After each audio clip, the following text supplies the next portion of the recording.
Coast to Coast podcast brought to you by the Lines and Play Picks, coming to you from Oakland, California.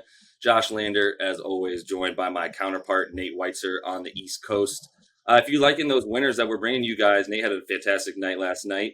Brought you 3 fantastic solid bets. Another great article up today. Please, like and subscribe for us. Jump in the comments. Appreciate seeing you guys telling us about what your best bets are, as we're having some fun on this NBA season. Nate, let's get the slate going for today, January the 28th. Yep, we have 4 games tonight, and they are all pretty intriguing. We have the Lakers -10 at Pistons. We're going to kind of hold off on that game until we know who's playing on the back-to-back. Clippers +4 at Heat. Some injury news to monitor for the Heat there for sure. Warriors +1 at Suns, and the Blazers right now +4.5 at the Rockets. So, Josh, what's your angle tonight? I'm starting in Portland and Houston, mostly just Portland being depleted, and the trend for Houston being actually on the rise. They're playing better once their key pieces are not hurt, right? DeMarcus Cousins filled in super nicely for Christian Wood, who's coming back after 3 games tonight. And at the end of the day, it's really just mostly about what Portland doesn't have. Nurkic is out, McCollum is out, as we know, and now Robert Covington is also out tonight, which impacts their already very, very bad defense, as it's second worst in the league with their defensive rating. They've gotten some key contributions in offense, as we know they can put the ball in the net. I'm still a little bit nervous to go ahead and give Portland any props in that they might cover points. I do like Houston -4, but what I like even more is Houston over 115.5 with Christian Wood coming back and having a full strength in that backcourt now with Wall and Oladipo. I do like their ability to put up 116 points tonight against the Rockets. Against the Blazers, I'm a little wary of that just because of how bad they underperformed against the Wizards defense last time out. I do like Wood specifically. It's kind of interesting to see how those matchups will work. They're going to have to give Cousins a few more minutes.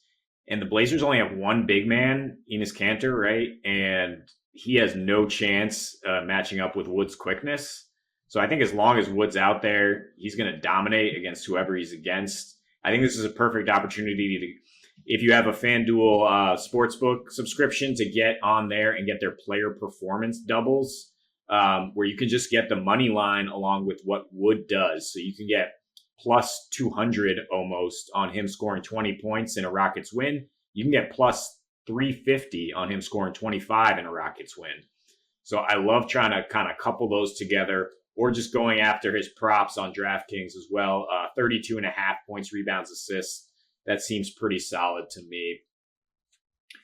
And yeah, speaking of prop bets, I love even more tonight is Kelly Oubre getting his revenge in Phoenix.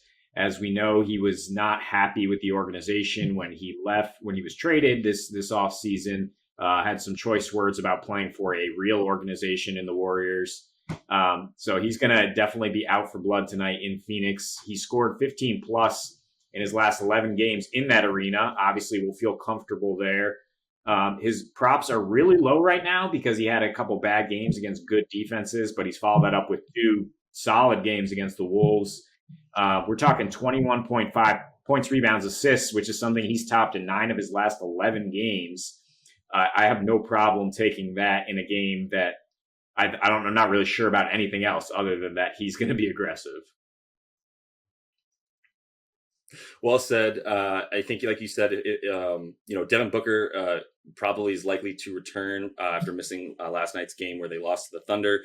As you mentioned, Phoenix is just really bad on defense right now. They're giving up 115 points per game in their last 10, where they're 3-7, 4-6 against the spread. Their offensive rating is also pretty down right now, which is surprising with the addition of Paul. We thought that offense would be sparked. I love the Oubre props. I think really what you're talking about there is the fact that he started the season so poorly, whether that was some off the court issues he was having, troubling his head or whatnot. But at this point, he's found a nice flow playing off of Steph and Wiggins and Draymond. And is making his shots at this point. You can't shoot 12.5% from 3 for the whole season when you're as good as Kelly Oubre. So I think you're still getting a lot of value from Vegas on his props. Love that bet, and I would take the over if Booker plays. So we'll keep an eye on that as well.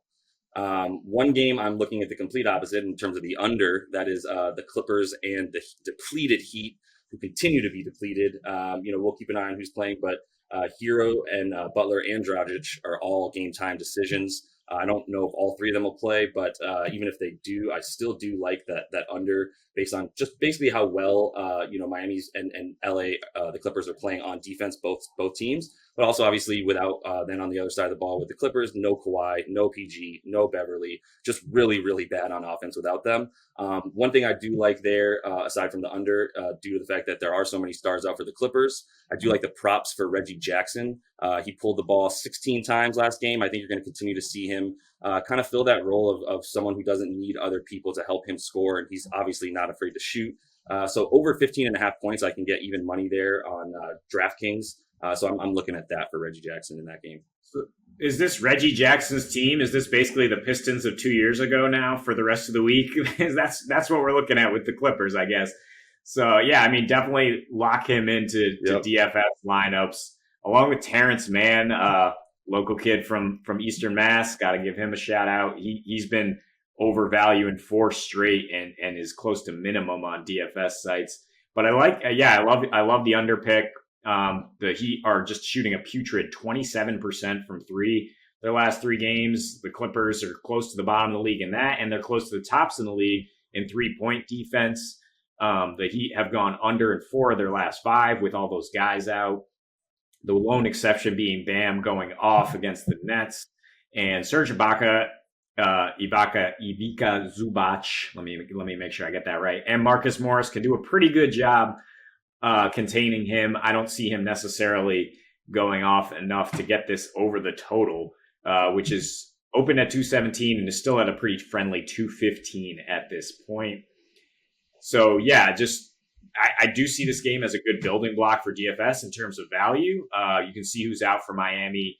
Still roll with Kendrick Nunn if all 3 of those guys are out. I might expect one of them to play. But yeah, really targeting the Clippers with Jackson, Mann, Ibaka. I look at Christian Wood and Damian Lillard as kind of the stars to pay up for tonight in a friendly game there with a good total. And you're going to have to watch for injury news in the late game. If Booker doesn't play, Jay Crowder. I mean, I think Jay Crowder anyway is a good play. If Booker doesn't play, though, you can look at Chris Paul, Cam Johnson for sure. And if LeBron or Anthony Davis sits, I mean, who knows with the Lakers? They have been playing on back-to-backs, but you can definitely pivot quickly to get Schroeder, Montrezl Harrell, or other guys that might see an uptick in usage. Yeah, I like it. It's always something to keep an eye on with the Lakers. That's one quick hit I do have is just simply that they don't lose back-to-backs when they have Anthony Davis and LeBron James on the same team. Really, even if it's just one of them playing in that second back-to-back, they haven't lost a back-to-back this year. Last year, they lost back-to-back games twice only. And Detroit is obviously reeling. We can like some things about their team, but at the end of the day, the Lakers just have way too much power. I don't trust the spread at 9.5 points, especially as you said, we don't know if or who will play for the Lakers. But if you want to throw a money line parlay using the Lakers in there just to add a little bit to your bet, if something else you feel comfortable with, I don't see them losing this game to Detroit. With that said, Nate, we do like these nice small slates, so we're going to enjoy watching these games tonight. Lots of great DFS options, as you mentioned. We'll be continuing to bring you another video tomorrow for the last day of the week. Continue to like and subscribe. We'll be looking in those comments on that YouTube video for you guys tonight, and we'll be staying on top of this great NBA season with y'all. Happy betting.